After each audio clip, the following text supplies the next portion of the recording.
Thank you so much for that report. I do want to bring in now Congressman Steve Cohen. He's a Democrat from Tennessee. He's a member of the House Judiciary Committee.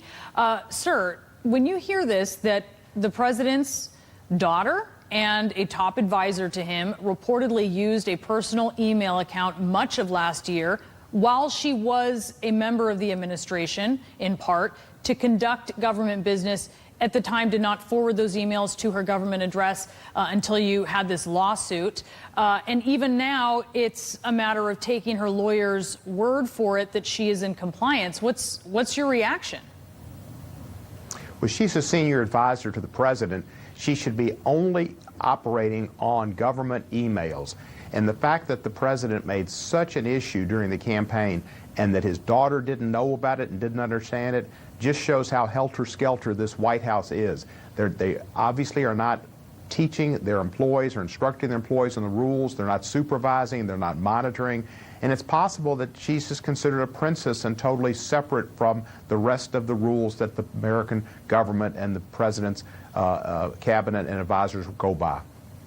Now, to counter this, just to play devil's advocate here, and I'm certainly not saying that the emails were not a problem with Hillary Clinton. I want to make that clear. But there are people in your party who say, you know, that whole email thing was a nothing burger. So I wonder how Democrats can credibly make this argument. You hear the House Oversight Committee, you know, they may be looking into this.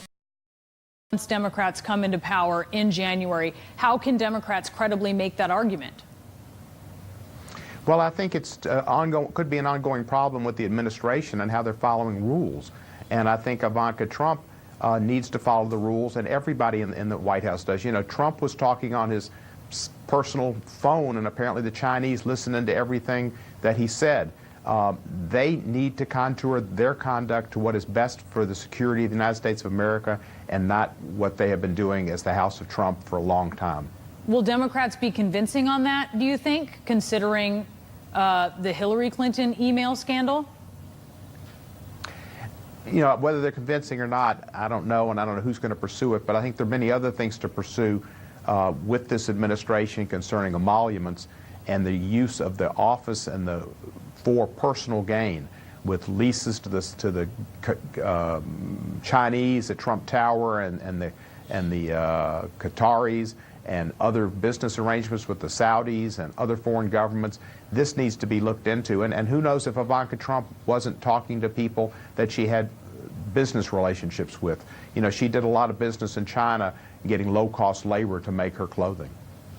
I do want to get your take on this statement from President Trump, a really stunning statement that he's put out from President Donald J. Trump on standing with Saudi Arabia, basically saying before this intel report comes out, which we expect that it will say that Saudi Arabia, that the Crown Prince in Saudi Arabia was behind the killing of Washington Post journalist Jamal Khashoggi. The president comes out and basically says, it doesn't matter. That's not, it's neither here nor there to me. What's your reaction? But that's one of the reasons why the Emoluments Clause of violation is so important, because we need to know if foreign money given to our president and or his family affects our foreign policy. That's why the Emoluments Clause was put in the Constitution, to see to it that the president deals first for the benefit of the country and not for the benefit of himself. And so do you he can make money from foreign potentates, which is forbidden without the permission of Congress, then he is in a conflict. And I feel we will find out that the relationships he has with the Saudis, that Jared Kushner has with the Saudis, have made that relationship more important to this White House than the rule of law and America's standing among the nations of the world. The killing of Khashoggi he's raised armed in the Saudi deals embassy was carried out by the Saudis. It's obvious that it was done by the Saudi prince, that he was responsible for it. Otherwise, they would not have said it first. He may be around. We don't know that he was killed. I want to ask you about what you just said. I want to ask you about what you just said, because it was a fight because that went bad, and then it was rogue agents, and then finally they've got 5 people they're going to execute. You know, this is all obviously just a cover-up, and it's to protect the Crown Prince, and the Crown Prince and America's Crown Prince, Jared and Ivanka, have a great relationship with him, and who knows what Trump's Congressman, properties they what may we've heard be from the president, funding. he's brought up the issue of arms deals He says it creates jobs. That's actually a very dubious claim. Clearly, the national security strategic importance when it comes to the alliance with Saudi Arabia is something that factors in. But you're saying that you think this is something perhaps much more personal, that you think this is because of financial gain for the Trump family. I definitely feel that. I don't think he ever puts the country first. Michelle Obama said it, everybody knew it, and everybody has seen it. Congressman, do you have evidence of that? Himself and his family first, and their finances are first. Congressman Cohen, do you have evidence of that? Trips to Mar-a-Lago and the government paying for it, and trips to golf courses, Congressman Cohen, Congressman. Congressman Cohen, you are. I need to interrupt you, sir. It's so important. You were raising this question. Do you have evidence of it? Against countries. We wouldn't be selling airplanes to North Korea. Congressman, can you hear me? Even though he's fallen in love with Kim Jong-un, who's continuing to build missiles.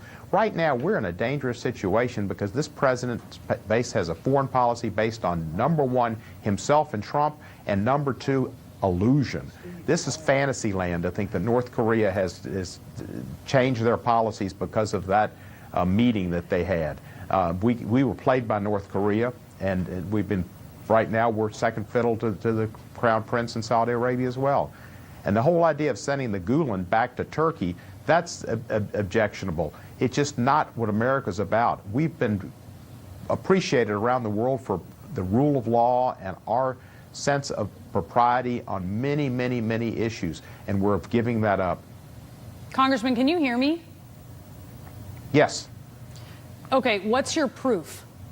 If you are saying that you believe that to be the case, that this may be about the personal gain of the Trump family, do you have evidence of that? Or is that just a feeling you have? Well, I think that's, mostly it's a feeling, but we know the Saudis have spent a lot of money at Trump Tower. We know they spent money at the Trump hotels, and we know that they've got tremendous monies, and they use that to influence people all around the globe. That's the main thing the Saudis have is money and oil, and it comes from that. And there's no question. It's the first country that Trump went to.